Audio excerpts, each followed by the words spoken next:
นั่นแหละ ไม่เคยทำเลยนะหมูก่อนดีกว่า ไม่เคยทำนี่อะไรที่สั่ง เอาหมูก่อนนะ นี่คือหมูใช่ไหมค่ะมันน่าเป็นส่วนแม่เองลูก อ๋อปล่อยไป กำหูได้ ไม่ทำงั้นแหละไม่ถึง แม่เองเอาเลย มัดปาก โอ้จับหน้าเลยน้องผู้ชายเข้ามาหาน้องผู้ชายมันอยู่ตรงถุงขยะ มันความลึกมากอะพี่เข้าใจใช่ อันนี้คือหมูป่ะ แป๊บนึงน้อง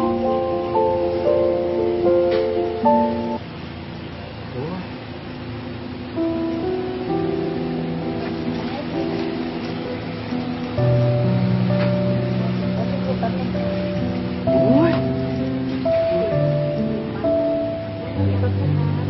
พี่ลึกยากมากเลยทำตุ๊บ แป๊บเดียวลูกแป๊บเดียว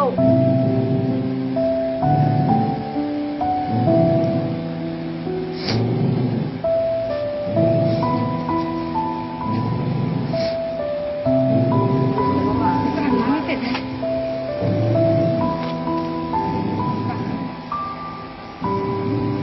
โอ้ยเดี๋ยวก็เสร็จแล้วลูกโอ้ยโอ้ยเจ็บมาก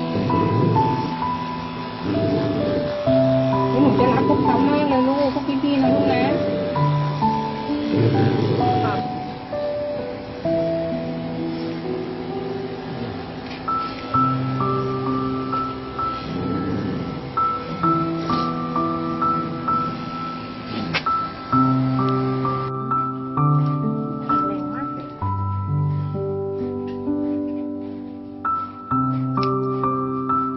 ใจเย็นๆใจเย็นๆใจเย็นต้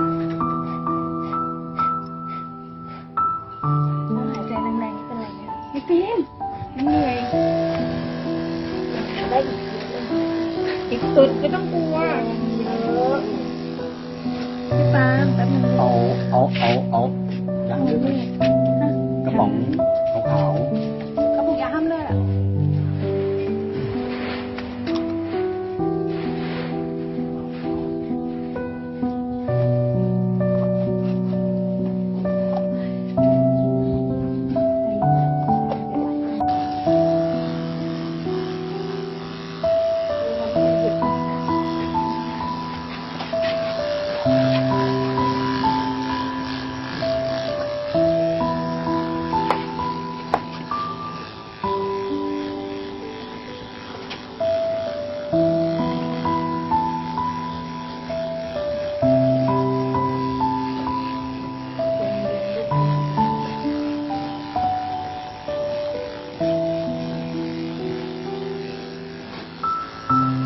ไม่คิดว่าจะเจอตัวจริงด้วย ไม่คิดว่าจะได้มาหาขนมปังด้วย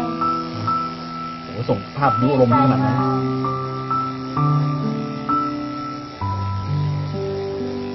30มันเริ่มไม่ออกแล้วเหรอพี่ ออกนะออกมันตัดได้เพราะ30นี่แหละ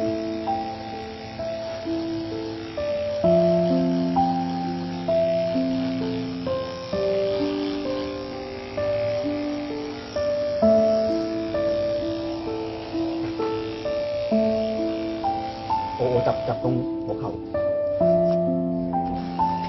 แป๊บนึงลูกปังแป๊บนึง ดู แป๊บนึง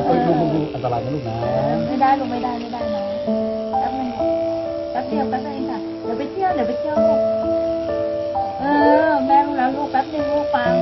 แป๊บเดียวลูกเดี๋ยวไปเที่ยวค่ะเดี๋ยวไปเที่ยวนะแม่ถึงแล้วเดี๋ยวไปเที่ยวนะน้องเดี๋ยวไปเที่ยวลูกพี่ปังอยากไปเที่ยวใช่ไหม เฮ้ยโอ้ อาหารยากไม่ได้ที่เคยไปโรงพยาบาลอ่ะค่ะ ถ้าทำเองไม่ได้ไปหาหมอแล้วบอกหมอไปตามตรง มัน หนักมาก เล่นไปจริงนะนี่มันแน่นมากมันติดหนังเลยอ่ะ กี่ปีแล้ว ขี้ขี้นั่นเลย เนี่ยที่ไม่มีบัตรเท่านะใช่ไหมคะแล้วก็ล้างแผลให้เขาแบบนี้ทุกวัน แต่มันต้องมีผ้าก๊อซปิดแผลแล้วก็เทป3 เข็มเพื่อที่ว่าเราจะต้องปิดแผลไว้ตลอดเวลาค่ะ แผลจะเปิดไม่ได้ ถ้าเสร็จจะไปเย็บแผลดีกว่าที่ว่ามันแผลจะได้ไม่เปิดไว้เย็บแผลก็ต้องปิดอยู่ดีค่ะใช่เย็บแผลดีกว่า แผลอยู่ดีนะ ไม่ต้องเย็บได้ไหม ไม่เป็นไรเย็บแผลมันสนิทไว้ ลาไปซื้อผ้าก๊อซมาเลยถ้างั้นไปซื้อผ้าก๊อซมาก่อนดีป่ะ ไหนยังไงก็ ร้านเมื่อกี้ไปก่อน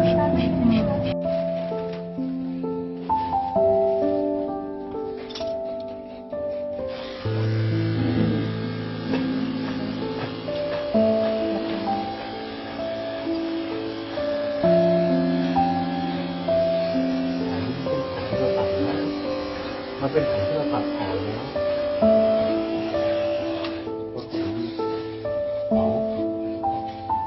แบบหนึ่งพี่ใจเย็นเย็น ลดก่อนเลยลดก่อนเชือกที่คอเอาเชือกที่คอจบแล้วนะจบแล้ว พี่ปังหาแม่ ล ลู ด ก ปล่อย โอเค โอ้คราวนี้เราจะปลดเชือกแล้ว เดี๋ยวนะเราเหลืออะไรบ้างไหมเรา นิดหน่อย โอ้โหมันเราจะทำอะไรไหมคะ ความ เลือก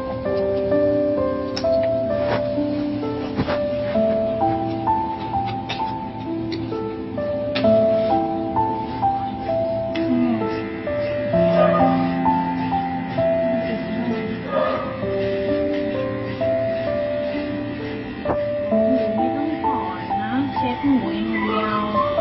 ชอบทำที่เช็ดหูมันที่ลูก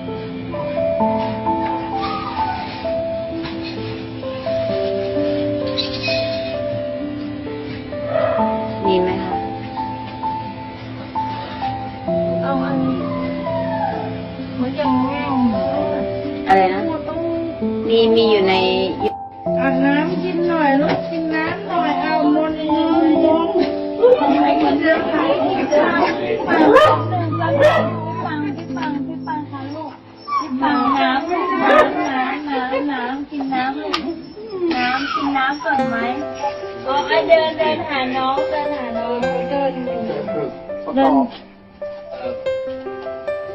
ตัวเบาไม่คุ้น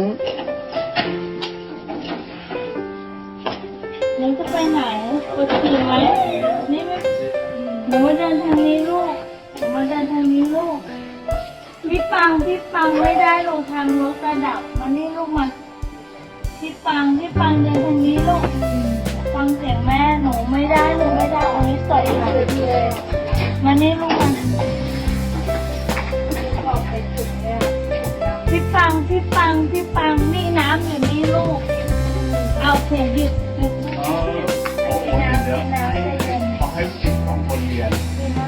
เอามาเรียน